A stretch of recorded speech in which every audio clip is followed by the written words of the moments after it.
പാർട്ടിയെ ബി.ജെ.പിയിൽ ലയിപ്പിക്കാനൊരുങ്ങി ജോസ് കെ മാണി. കേരള കോൺഗ്രസ് എമ്മിനെയാണ് ബി.ജെ.പിയിലേക്ക് ലയിപ്പിക്കാൻ ജോസ് കെ മാണിയുടെ തീരുമാനം. അതിനുശേഷം ബി.ജെ.പി ടിക്കറ്റിൽ മത്സരിക്കാനാണ് ഉദ്ദേശിച്ചിട്ടുള്ളത്.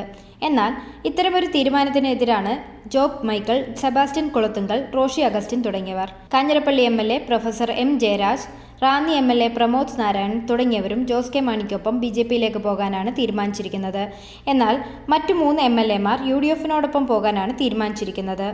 റോഷി അഗസ്റ്റിൻ ഉടൻ തന്നെ മന്ത്രിസ്ഥാനം രാജിവെക്കാനാണ് സാധ്യത. നിലവിൽ ജോസ് കെ മാണിയുടെ എം.പി സ്ഥാനത്തിന്റെ കാലാവധി അവസാനിച്ചാൽ നീട്ടിക്കൊടുക്കുകയില്ല എന്ന എൽ.ഡി.എഫ് തീരുമാനമാണ് ജോസ് കെ മാണിയെ ബി.ജെ.പി ചേരിയിലേക്ക് തിരിയാൻ കാരണമാക്കിയിട്ടുള്ളത്. കുടുംബത്തിലെ സമ്പന്നത രാഷ്ട്രീയത്തിൽ ഇല്ലാത്തതിനാൽ നേരിടേണ്ടി വരുന്ന അപമാനം അദ്ദേഹത്തിന് ചെറുതല്ല. അതിനാലാണ് പാലായിൽ ബി.ജെ.പി സ്ഥാനാർത്ഥിയാകാനായി അദ്ദേഹം ശ്രമിക്കുന്നത്. ബി.ജെ.പി നേതൃത്വത്തിൽ നിന്നും അത്തരമൊരു ഉറപ്പ് വാങ്ങിയിരിക്കുന്നതും ഇതുകൊണ്ട് തന്നെയാണ്. ബി.ജെ.പി ലയിച്ചുകൊണ്ട് മാത്രമേ ആനുകൂല്യം തരാനാകൂ എന്ന് ബി.ജെ.പി സൂചിപ്പിച്ചിരുന്നു. വ്യക്തിപരമായ ഒരു നേട്ടവും ഇരുമുന്നണികളിൽ നിന്നും ലഭിക്കാത്തതിനാലാണ് ബി.ജെ.പിയിലേക്കുള്ള ഈ മാറ്റം.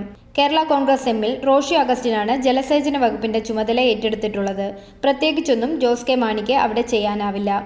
പി.സി. ജോർജ്, ഷോൺ ജോർജ് എന്നിവർക്കൊപ്പമാണ് ബി.ജെ.പിയിലേക്കുള്ള ജോസ് കെ മാണിയുടെ ചുവടുമാറ്റം.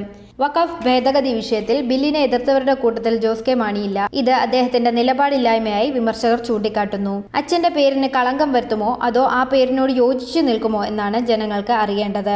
വഖഫ് നിയമ ഭേദഗതി ബില്ലിനെ പൊതുവായി എതിർക്കുകയാണെങ്കിലും ബില്ലിലെ 20, 35 വകുപ്പുകളെ പിന്തുണയ്ക്കുന്നതായി രാജ്യസഭയിൽ നടത്തിയ പ്രസംഗത്തിൽ ജോസ് കെ മാണി വ്യക്തമാക്കിയിരുന്നു.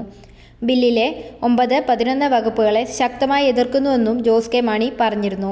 ഇതോടെ ബില്ലിലെ 20, 35 വകുപ്പുകളിൽ വോട്ടെടുപ്പ് ഉണ്ടായാൽ ജോസ് കെ മാണി എന്ത് നിലപാട് സ്വീകരിക്കുമെന്ന ആകാംക്ഷ കേരളത്തിൽ നിന്നുള്ള എംപിമാർക്കുണ്ടായിരുന്നു. എൽ.ഡി.എഫ് ഘടകകക്ഷിയായ കേരള കോൺഗ്രസ് വിഭാഗത്തിലെ ജോസ് കെ മാണി മോദി സർക്കാരിന് അനുകൂലമായി വോട്ട് രേഖപ്പെടുത്തിയാൽ അതുണ്ടാക്കിയേക്കാവുന്ന രാഷ്ട്രീയ വിവാദങ്ങളെ സംബന്ധിച്ച് ഇടത് എംപിമാർക്കും ധാരണയുണ്ടായിരുന്നു. ഇതിനിടയിലാണ് എല്ലാ ഭേദഗതികളിലും പ്രത്യേക വോട്ടെടുപ്പ് ആവശ്യപ്പെടേണ്ട എന്ന തീരുമാനം കോൺഗ്രസ് നേതാവ് ജയറാം രമേശ് ഇന്ത്യ മുന്നണിയിലെ എംപിമാരെ അറിയിച്ചത്. പ്രതീകാത്മക എതിർപ്പ് അറിയിക്കുന്നതിനായി ബില്ലിലെ 10ാം വകുപ്പിൽ മാത്രം വോട്ടെടുപ്പ് ആവശ്യപ്പെട്ടാൽ മതിയെന്നും പ്രതിപക്ഷ എംപിമാരെ അറിയിച്ചിരുന്നു. ഇന്ത്യ മുന്നണിയിലെ എല്ലാ എംപിമാർക്കും ഈ തീരുമാനം സ്വീകാര്യമായിരുന്നു. ഇതേ തുടർന്നാണ് ജോസ് കെ മാണി പിന്തുണച്ച വകുപ്പ് ഭേദഗതി നിയമത്തിലെ 20, 35 വകുപ്പുകളിൽ പ്രത്യേക വോട്ടെടുപ്പ് നടക്കാതെ പോയത്.